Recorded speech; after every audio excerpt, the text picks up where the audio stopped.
Hey guys, and welcome back to our Life Less Ordinary. Welcome back to life on a sailing boat. And as most of you are probably acutely aware, the story is just a regular couple who lived in a house, who worked normal jobs, worked with their hands, manual workers who are completely not from the world of boating in any way, shape or form, have decided to make a leap of faith and, as I say, explore a slightly alternative way of living. And as such, one of the things that we have started doing recently that we are now fully in love with is going to shore and foraging this great British countryside for our food. It's amazing. Come and check it out.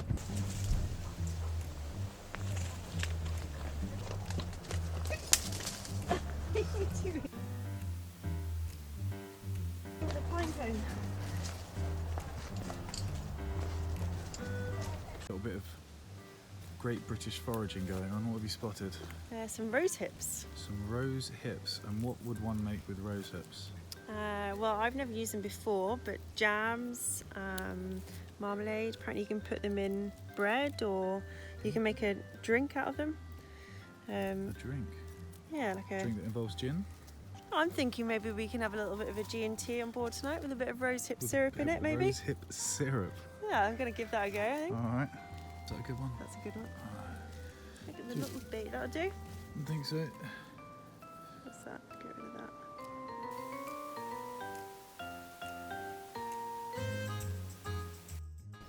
It's quite remarkable, you know. I don't think I've ever seen so many oak trees in my entire life, and that's coming from somebody that grew up in a forest.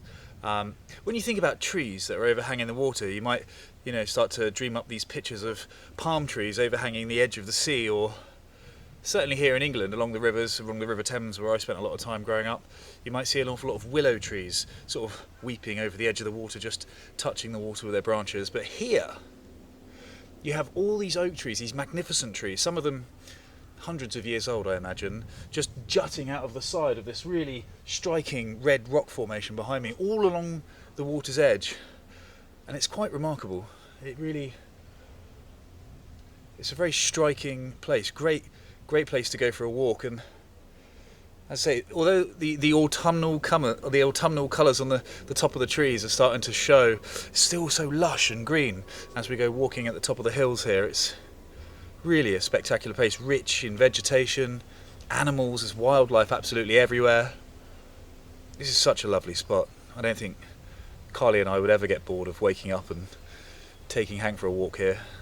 Lovely little Anchorage. And Monday to Thursday we basically have the place to ourselves, and then Friday, when it's time for the weekend, some boats will come down and anchor up next to us. But Monday to Thursday there's not a soul here, it's just us, our own little slice of great British paradise. Remarkable place.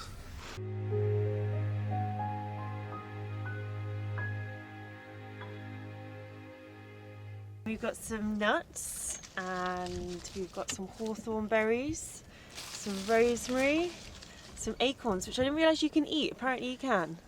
Some sloe berries, some more rosehip, blackberries, and this is a leaf which tastes like garlicky mustard. So I'm going to see if I can do something with that, maybe in a salad, or I don't know if you can cook the leaves, but do something with that maybe. What are these? These I don't know, but I grabbed them. I didn't grab too many just in case. But I'm going to research to see if these are edible. And I also picked up this to see if that's edible. Awesome.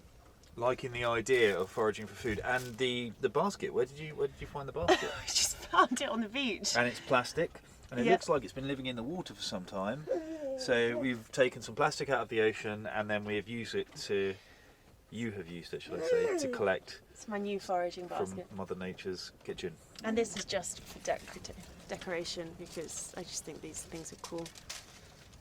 This bit's a bit broken, but anyway, that's going to go in a little pot somewhere for decoration. Perfect. I am looking for. Do you know what I really fancy now? I'm seeing those blackberries, an apple and blackberry crumble, which means we're going to need to go foraging again. We can go to the orchards We in can. Stoke Gabriel, and we'll knock up an apple and blackberry crumble. Amazing. This place just keeps on giving. If you're a fan at all of history, just down on the water's edge next to an apple orchard in Stoke Gabriel is this lovely old church, and it's said to be nearly 1,000 years old. But even more impressive than that, in the grounds of the church is an ancient tree. In fact, it's rumoured to be one of Britain's oldest trees. It's a yew tree that's dated between 1200 and 1400 years old. And it's just a magnificent looking tree. It's got this enchanted kind of octopus vibe about it. I have done my level best to film it and capture it and share it with you. And speaking of my best, I do try and make these videos as enjoyable and watchable as I can, and it probably takes me about 50 hours to put something like this together, which I appreciate. Anyone who's actually got any film editing skills would probably be thinking, what?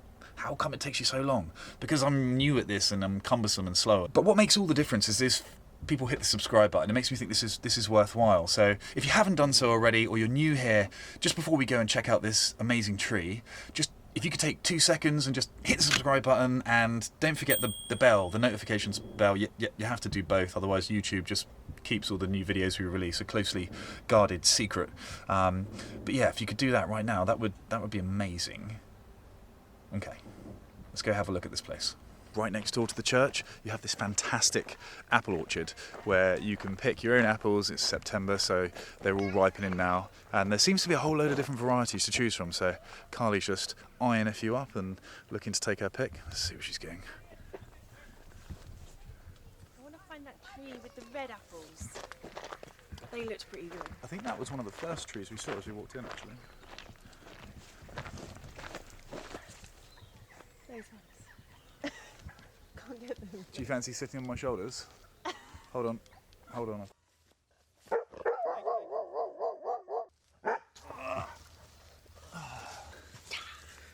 Plenty.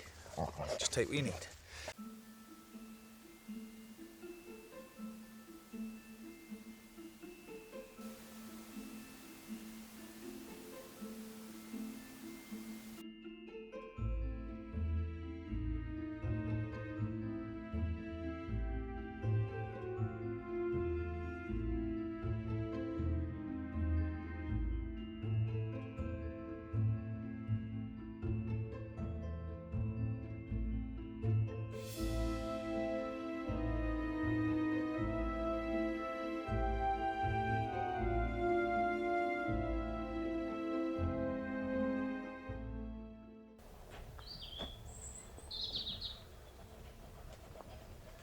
Definitely feels like something out of Harry Potter. It does. Look at it. An enchanted tree that makes wishes come true. It does what, sorry? It makes wishes come true, but only if you can walk round it 7 times backwards without stumbling. Oh, really? Yeah. Or treading on your dog? Yeah, I know. Well, my wish is going to come true. Such a slow-growing tree. Just looking at this thing is marvellous. This yew tree events, and then it starts all the way sort of in the centre here at sort of 1066, and you think, it's hard to believe this tree would have been here when King Harold was contesting the Battle of Hastings. Amazing. And it just sort of puts things into perspective as well, and you think you've got the Crusades or the Magna Carta, Agincourt, Tower rebuilt, And then on the moon, yeah, Man on the Moon, just all of these things are French Revolution.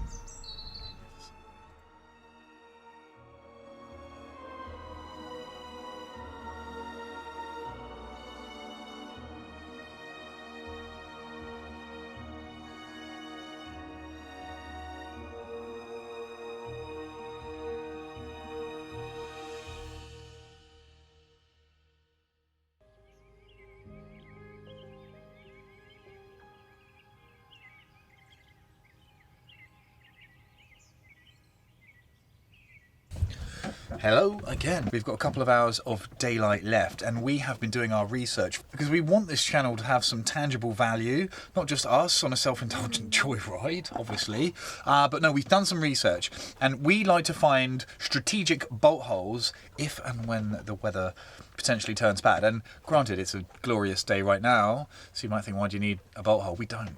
But we have found a place just further up the river. If you time the tides right, even at low tide, there's a little bit of, there's just enough water to get a dinghy up there, and we're going to go and check it out now. And if this particular safe haven is up to scratch, then we'll let you know about it. So, without any further ado, let's go.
There's people ahead of us.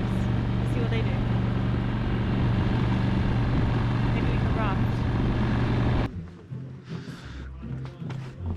raft. Okay, Hank. You see how they're going? I forget.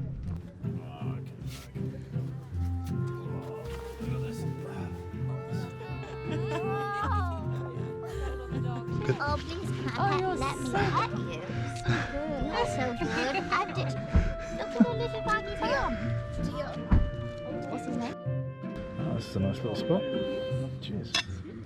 So, what's the name of this place? The Maltsters Arms. Maltsters. Yes. Maltsters, not Maltesers. Not Maltesers. I think I've been calling it Maltesers. It's Maltsters. So yeah, if the weather picks up and you happen to be anchored at White Rock, this is a suitable place to take refuge. Absolutely. Yeah. Definitely. I don't know what it's like at low tide, but at high tide.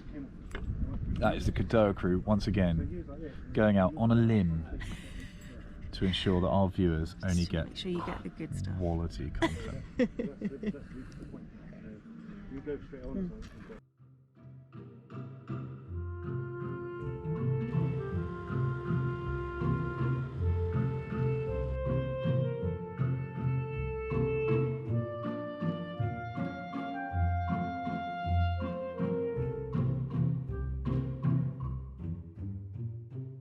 Carly is at work, and good to see Carly is scrubbing away with the new Eco Marine products. Even Hank seems excited about it. The old girl was starting to look like she was feeling the fatigue of the season and needed a once over, so that's what we're doing. And by we, I mean Carly. Anything else I can do to help, dear? Now we're at a point where we need to figure out, you know, what's next. You know, where do we go from here? It's October, and I think We could just stay here. well, I think the way I see it is we've got three choices. We can keep on heading west. Yeah. We can stay put for the winter, or we can head back east. And I just thought we'd figure out the pros and cons. Yeah. So what are your thoughts on pressing further on west, going to sort of Cornwall? Well, the ever-changing autumn weather at the minute doesn't look like there'll be a huge amount of nice sailing, and also with COVID, there's a wave of second lockdown that could get quite tricky. Yeah. Wouldn't want to leave a safe port and find out can't get in somewhere. Yeah, and I suppose we're also much further away from home, friends and family than Yeah. if we're restricted in being able to Can't get move. back, yeah. That could be a pain. Like a rent a car is probably much trickier in parts of Cornwall than it is in Plymouth or Southampton. Yeah. Or staying put. Staying put. I like staying put. I like staying mean, put. I love the Dart River. I do love it here. And there's options here in Darthaven to lift out. We can do some of the boat work here. Yeah. But we've got a lot of contacts back home that we can pull upon. Yeah. We've both been offered work as well back home. If we head back east, we've both got jobs. And if 2020's done anything, it has burnt a pretty big hole in the sailing kit. Yes. And also, I think, this experience has really shown us what upgrades we would really like to do to the boat for next year, so that we don't have to necessarily head back or be restricted. So to earn a load of extra money over the winter to do all of them, we won't be able to afford all of them, but we can do some of the upgrades, like heating on board. Yeah. There's a lot of reasonably big jobs that are going to be pretty involved, and I'm happy to tackle a lot of them. I think I'm probably going to need to call for help here and there. Going to be kind of tied up for a while doing loads of boat jobs, then why not do it closer to home where, I can do some work as well. Okay, so it's between heading east and staying put. So my heart says stay here, my head says head east. Itchin maybe it's not the most beautiful place in the world to spend a few months, but it's a vast contrast from this, that's for sure. It is a vast contrast from this, but you pay for that, don't you? One way or another, you pay for that. Yeah. We'll pay for it because the bow roller across the mall. We'll pay for it because have the mast taken down and reinforced across the mall. We'll pay for it because we won't be working. We'll pay for it through the nose. And I'm just saying, the sailing fund has had a bit of a hit. Although we've got some lovely patrons that are supporting us and are really helping us punch up. That's amazing. We need to get a new life raft as well. Yeah, there's lots of stuff we need to do, and I just think as helpful as the Google ads are, as helpful as the patrons are, they are. I say if we can go back to work as well to really make sure that we can get everything done we want to get done to make sure the boat is safe enough and ready for. Is Hank falling asleep, standing up? I think so. He's doing this is his swan sleep, isn't it? This is I don't know. You've never seen this before. It's like you must have hit the sweet spot on his chest. But it just shuts him off. Like they say, if you turn a shark upside down, it goes to sleep or something. Just you stroke his little Batman sign in the middle of his chest. Look, his head's just dropping. Look, the eyes. Oh, did you nod off for a bit there? Is that nice? Do you think he was just really bored of the conversation? Yeah, that's what I was thinking. Yeah, he's just like, oh god. He's like, you guys are going around in circles here. So make up your mind and make me my dinner. Your vote is let's head back east. I'm going to say let's stay put and let Hank choose. Ooh. We both put our knuckles out and Hank decides. Yeah. 1, 2, 3. Oh! Oh, Hank!